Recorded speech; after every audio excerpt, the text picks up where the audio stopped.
You want to read the Bible and you don't know where to start, or you started and you find it really confusing. Well, in today's video, I'm going to share some quick info and some tips that will show you where and how to start reading the Bible and will help you out on your faith journey.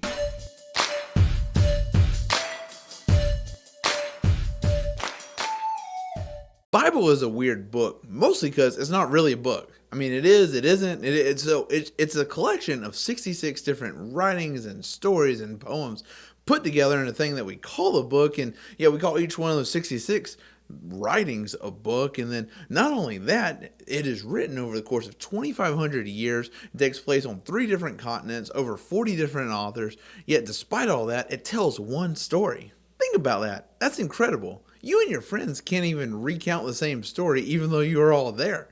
That's because each of you are telling it from your point of view. In the same way, with the Bible, it's incredible that over 2,500 years, 40 different authors, 3 continents, that it all still tells one singular story.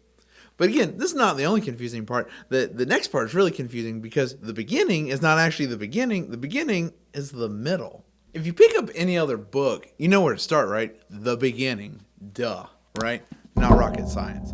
But that's what makes the Bible weird, at least from a Jesus perspective, because the beginning is not actually the beginning. It's the middle. What do I mean by that? So there's 2 parts of what we call the Bible. There's this first part, which the beginning, right, where you would start any other book, and that's what we call the Old Testament, or a better thing to call it is the Jewish Scriptures. Then you have this second part that's in the middle, towards the back, actually, that's called the New Testament. And then we slap both of those pieces together. It equals 66 different books, and we call it the Bible. But again, I said that the beginning is actually in the middle. Why is that? The second part, or what I call the New Testament, it starts with talking about Jesus' life and his death and ultimately his resurrection. And the reason that's the starting point is that if that didn't happen, there's nothing to read here. This never would have come together. I mean, yeah, you would have had the Jewish scriptures, but there would have been nothing about Jesus because there's nothing to talk about because he's dead. But my friends, this is what makes history and the Bible so fascinating, is that we do have it. There was something worth talking about.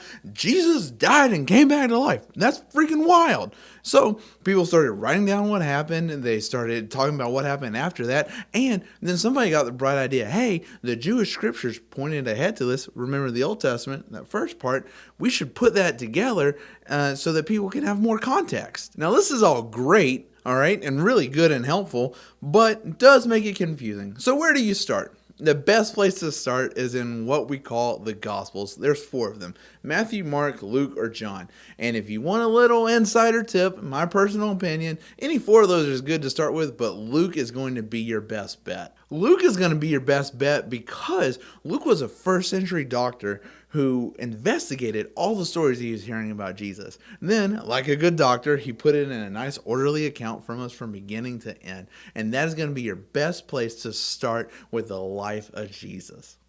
Now, I know it's weird to start a book towards the end, but remember, it's actually the beginning, because without Jesus' death and more importantly, his resurrection, there never would have been a Bible. There would have been nothing to talk about. People like me wouldn't have looked at the Jewish scriptures, but because people saw how amazing it is that these Jewish scriptures connected with what they experienced with Jesus, they put it together and called it the Bible. Now, I know whenever somebody starts reading the Bible, exploring the faith, Jesus, like lots of questions happen. Questions like, is this true? Did it actually happen? Can I trust this? Did Jesus actually die and come back to life? Like, do these stories really happen? What parts apply to me? Does it all apply to me? Any question you're asking is a good question, and I hope that we are helping you answer some. And we will continue answering questions in upcoming videos. But if you would like more resources, I'm going to link some below, specifically a resource called the Bible Project. They have lots of great info. As always, if you have any specific questions, we would love if you commented them below. We may have already addressed that in a video, or we may address that question in an upcoming video. Or if you want to have just a direct conversation with me or somebody from Sojourn, you can do that on Instagram. How cool is that? All right, you can DM us and we would love to answer your questions. Or if you're like, Nate, I'd like to talk to you specifically, guess what? I also have an Instagram. How awesome is that? So love if you hit us up anytime. We would love to help you in your faith journey. And this last part is the most important part. Make sure you stay awesome and keep exploring. See you, friends.